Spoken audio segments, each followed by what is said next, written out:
We've helped thousands of Canadians retire over the last couple of decades. So if you're looking to retire soon, we want to help you too. And it all starts with understanding your financial picture. It blows my mind how many people don't have a grasp of their financial surroundings, the investments you have, the debt you have, the cash flow.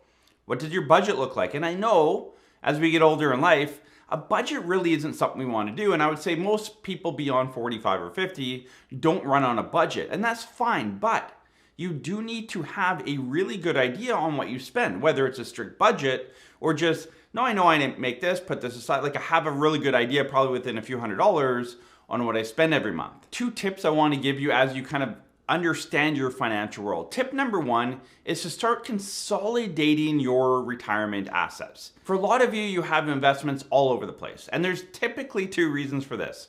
Reason number 1 is you've hopped over jobs. You've been from job to job to job, which is totally fine. That's the world that we're in right now. But as you've left one job, you've also left your RSP or your defined contribution plan there. And you haven't consolidated everything. So I've met people that have 10, 12, 15 different investment accounts, RSPs, just spread out all over. And to be honest with you, there probably are more that they're forgetting about. The second type of people that need to consolidate are those that think, well, I need to have money at every single financial institution to decrease my risk. And trust me, that does not decrease your risk. That creates complexity. So as you get closer to retirement, consolidate. Figure out where are all my accounts. Consolidate it to 1, maybe 2 places. Figure out where you want your money to be managed. That's obviously a big decision, and I'll let you figure that out on your own. But figure out, where do I want my money? How do I want this to be managed? Am I DIY? Do I want a full service advisor? Do I want more of a steady hand where it's kind of half and half? What am I looking for in my investments? The main benefit of consolidation is, well, simplicity. But when you start pulling money out of your accounts, you're going to get tax slips. And if you have your investments in 10 or 12 different spots, that's a lot of tax slips. And a lot of accountants charge per tax slip. So let's consolidate everything. It's going to be a lot cleaner for you, simpler for you. Your investments will probably actually do better, or at least they're more streamlined. And as you build a plan and need to pull money out of your accounts, it'll be much easier. And if you're getting ready to retirement, the main question you need to ask yourself is, how much do I need? And that goes back to your budget. And again, just have a really good understanding of, yeah, if I retire tomorrow, like, here's a pretty good idea on what I'm going to need. If you have no idea what you need for retirement, then how are you going to retire? So again, if retirement's getting close, if you're in your 50s and you're like, you know what, it might be 5 years, 10 years, maybe 5 weeks or 5 months. The first question that your financial planner is going to ask is, well, how much do you think you need in retirement? And so when our team builds a financial plan, a retirement plan, the way that we do it is we build it from both ends. So we ask the client, look, based on your lifestyle and everything, what you want to do, how much do you think you need in retirement? Then we build it from the other end, meaning that we'll take all your assets, liabilities, your whole financial world, and map it in and see, okay, based on everything that you've worked hard to build up, how much income could you have? And so if you need $50,000 a year and your plan shows you have 60, well, we have a surplus. So do you want to spend more? Do we want to help the kids out? What do we want to do with that? If there's only 45, we have a shortfall. How do we make that up? Do we have to work a little bit longer? Can we ladder the income maybe, give you a bit more now, a bit less later, kind of match how you're going to spend things? So there's different strategies there, but it starts with having a bit of an idea on how much you're going to need to hit your retirement goals. Once step 1 is done, you need to look at step 2, which is creating a retirement plan. And a retirement plan and a financial plan are a little bit different. And if you've been working with a financial planner, have that conversation with them. You know, do you focus on retirement planning? Do you know the nuances of drawing down in retirement? The accumulation phase, I always say, is fairly simple, right? You have a few accounts, RSP, TFSA, non-registered, that you invest into. If you want to save taxes, you put money in your RSP or you make a donation. There's not a lot of tax planning.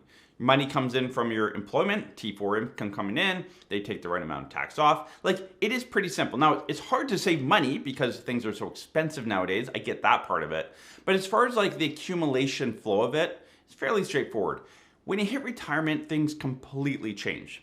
So make sure you're talking to and working with a financial planner that understands the nuances of retirement planning. It is very different. We focus now on retirement planning. So our team, we have 8 certified financial planners on our team here, and all we focus on is retirement planning. And it is much more complex than the accumulation phase, and it is much more complex than most people realize until they get there. If you're married or common law, let's say you have RSPH, TFSA, non-registered, you might have something at work, you might have CPP, OAS, that's 6 incomes times 2. Now you have 12 income sources. Some you can start now, some you have to defer or can defer. Some are tax-free, some are taxable. Some withhold tax, some don't. How does this all come together? It's a very complex puzzle piece, and you need to put everything together. There's a lot of opportunity, tax planning opportunity to put more money back in your pocket versus CRA. And that's why I stress this. Sit down with someone that understands retirement planning and go through the steps to figure out what is the best for you. It's different for everyone. So when you walk away with your retirement plan, here's the things you need to know. You need to know how much money is coming out of each and every account every single year. Now, I know things could change, right? Rate of return, inflation, life happens. But let's get moving down the right path from day one in retirement. Trust me, retirement is so psychological. But if that financial piece is dangling there, it's going to create a lot of issues. So solve that. Sit down with your financial planner.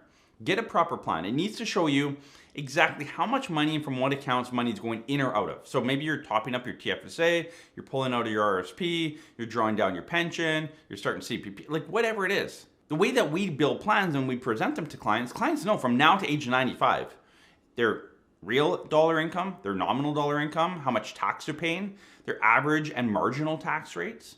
They know exactly how much money they're pulling out of each account or putting into each account every single year till 95. And again, things might change a little bit, but hey, you have that clear roadmap on where you're going. If things change, you get an update, that's fine.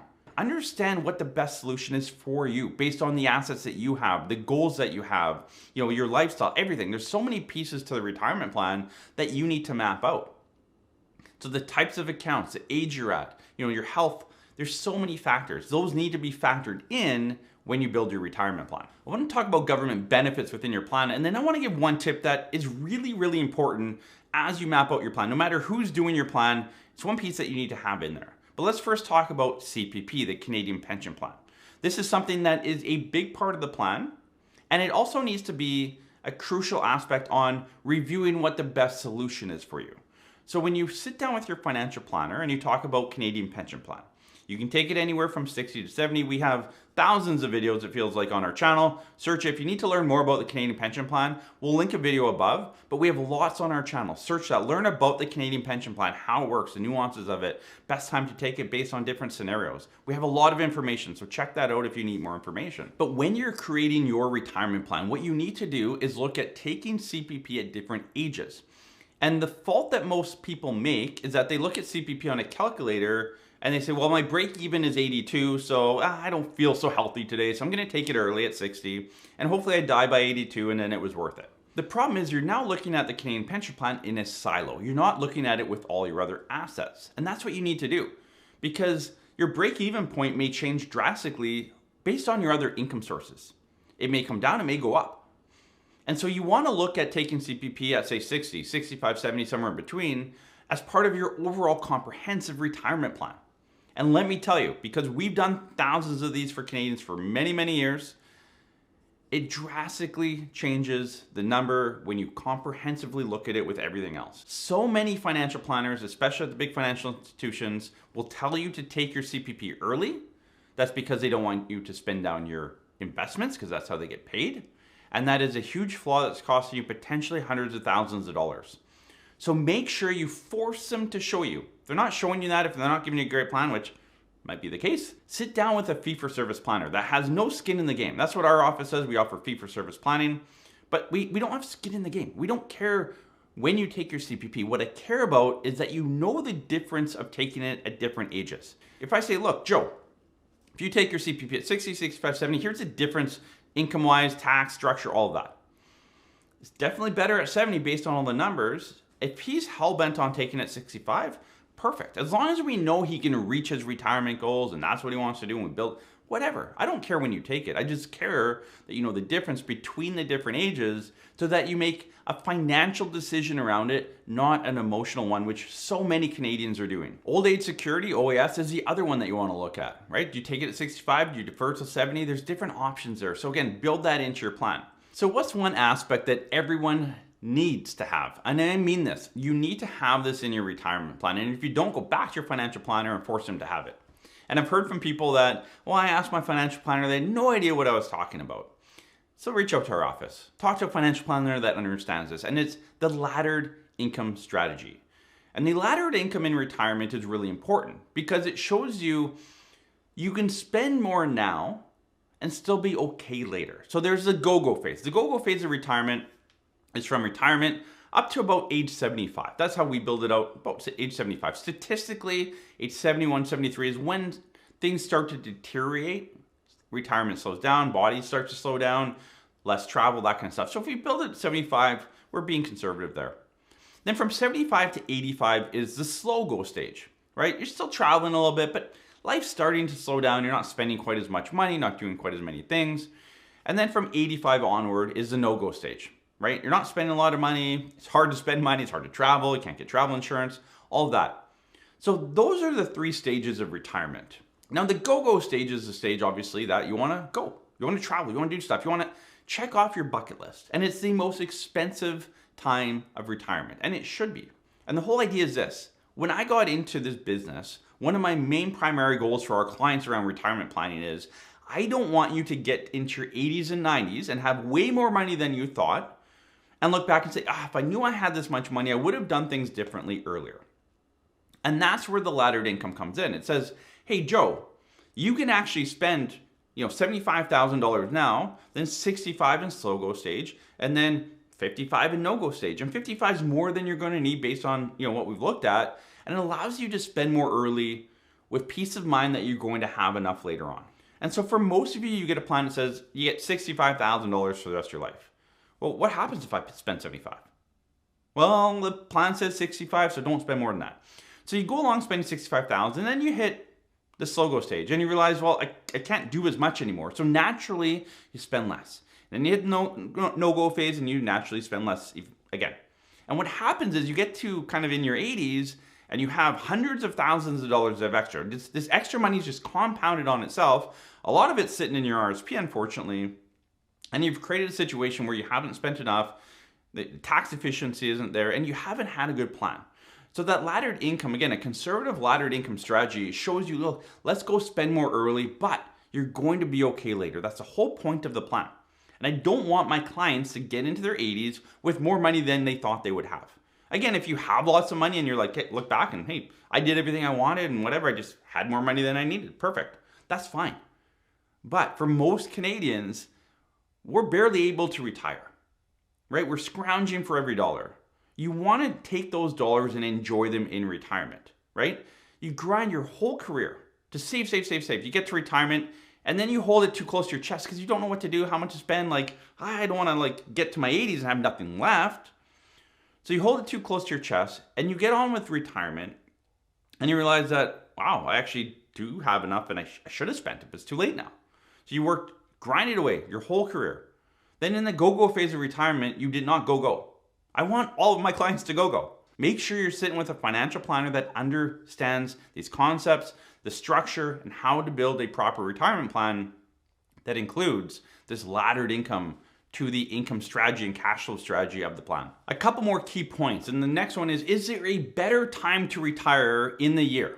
And the answer is yes, there typically is. And so your decision on timing in retirement needs to come around a few things. And some of you will have these and some of you don't. So just sit down and figure out, do I have any of these and do they play a factor? What you don't want to do is work all year, retire, in November, December, get a big severance package or payout or, your sick time paid out or whatever it is. And now you've made $80,000 in the year and your payout's $70,000. Now you have a $150,000 income. You don't have RSP room to shelter any of that. And it's created a huge tax issue. And that really comes, if you're a government worker, you will probably get a nice paycheck when you leave your job. That's just what we see. And so if you work all year, just be aware of that. Like you might be running in because you have a defined benefit pension plan. You may not have a lot of RSP room. You're going to run into a bit of a tax issue if you retire at the end of the year. Are you going to get a severance or some sort of larger payout when you retire? If you are, you need to factor that into your plan. Probably retirement earlier in the year makes sense. Then you're kind of leveling out that income through your retirement. Many of you receive bonuses or you have vested stock options, right? So we have clients that as long as you work till end of March, then on June 1st, you get your bonus. Well, it might be worth waiting till June 1st to receive that bonus. There's no point retiring in April or May and working to that point of bonus receipt, but not actually getting the bonus. So understand, like, is there bonus structure? And there's always going to be that next bonus, especially if you get quarterly bonuses. There's potential to always get that next bonus, right? If I do a couple more months, I'll get that bonus. Retirement has to happen at some point. So pick a date and work off of that. But make sure you don't retire like a few weeks or a month before the big bonus comes. Understand severance, bonuses, stock options, those types of things. How do they work within the timing of your retirement? Another thing is figuring out, is there an age you can work to and get extended health benefits? So some companies will offer extended health benefits when you retire as long as you work to a certain age, 60, 65, whatever it is. So understand, are there kind of some underlying factors that you need to consider when looking at what's the best time of the year or date to retire? And if it's, look, as long as you work till your 60th birthday, you get extended health that, reduce costs through retirement. Well, it might be worth waiting until your 60th birthday to do that and not retiring at 59 and a half. The other thing a lot of you need to consider is the use of your benefits. So if you have dental health benefits that you need to use up, again, maybe you are going through some major dental work right now. It's the end of the year, it's December right now as I record this, and maybe you're going through some dental work, right? You may want to jump into January, February to finish that dental work, use next year's plan dollars, get that dental work finished before you retired. So again, health and dental coverage definitely plays a factor into timing on when to retire as well. Vacation time. That's another thing. Maybe you want to use your vacation. Every company's got different policies around that. But if you're able to use your vacation early in the year, maybe retire January 1st, you got 2 months of vacation and you're done March 1st, right? So you retired, but you've used your vacation. There's all these nuances. So again, understand, talk to your HR. A lot of the time your HR department is on your side. They don't care when you retire. They want to help you out. They have those nuanced ideas and thoughts and process. And what did other coworkers do? Talk to them. Get some information of what other people at your job have done and how does it work for them. Two more things as you get ready for retirement, especially if you're planning to retire in 2025, 26, in the next few years. Like, here's things that you need to consider. And the last two are really healthcare. How are you going to cover your healthcare in retirement? Now, there's a few options here. Option one is maybe your work has a continuation option, meaning that you can continue coverage at work at a cost, or maybe it's free depending on what type of work that you have. So look into that. Is there an option to continue? If there is and it costs you money, break down like what's the cost, what's the benefit, and is it worth paying into? The other option is a private plan. Now, we've dealt with private plans for the last 20 years. I can say that typically private plans aren't worth it in general, but I still encourage you to price it out. So talk to your financial planner, get pricing. Again, Blue Cross and Manulife have two decent coverages. And just look at what does it cost and what's my typical claims for the year? And are the claims going to offset the cost? Like if you're paying $4,000 for coverage, but you're only getting $3,000 back, like obviously that doesn't make sense. Most Canadians, as they walk into retirement, they pay with healthcare out of pocket. That's generally the way that it goes. So unless you work for a company that gives you, like government, that gives you continued coverage, you're going to pay for healthcare out of pocket. Most provinces or territories do have a bit of a deductible. So in BC here, we have Fair Pharmacare. Fair Pharmacare is basically a deductible. So once you spend so much money, then Fair Pharmacare comes in and starts taking over. It depends on your income. There's some factors to it. So most provinces and territories do have some sort of Fair Pharmacare package or program in place to protect you. So once you've spent a certain amount of money, depending on your household income, then there's a deductible and then they take over. It's 100% copay. So again, check into like what's available to me based on where I live. And the very last thing, and maybe the most important thing at the end of the day, is create a bucket list. If you're getting ready to retire, what are the things that you've dreamt about doing for the last 40 years, right? You've worked hard to this point. And that's the whole idea around go-go phase is A, figure out how much can I spend? But you also need to have a bucket list, like travel, hobbies, whatever it is. Everybody, trust me, we've dealt with thousands of Canadians. We've heard it all. There are many different things that you want to do. But what are those things? And make sure your financial planner builds them into your retirement plan. Like if the goal is, I want to go on a $30,000 European adventure every 5 years, let's say. Well, build that into your plan. Can you afford it? Where does the money come from? How do you structure that? So as you leave today and watching this video, Go create a bucket list. No matter if you're, a month from retirement or 10 years, what do you want to accomplish and do in retirement? I have a bucket list for retirement. Maybe I'll share it one day on the channel. But I have my bucket list. I'm many years from retirement. I'm not going anywhere anytime soon. But I want to start planning for and thinking and envisioning what retirement could be like. And I want you to do that too. So again, there's many aspects, but as you prepare for retirement, make sure you understand the financial and then start working on the psychological side. And speaking of the psychological side of retirement, there's a lot to it. And we did a great video on that. We'll link it up above here with Riley Moynes. Check that out, watch that, as it covers a lot of the aspects of the psychological side of retirement.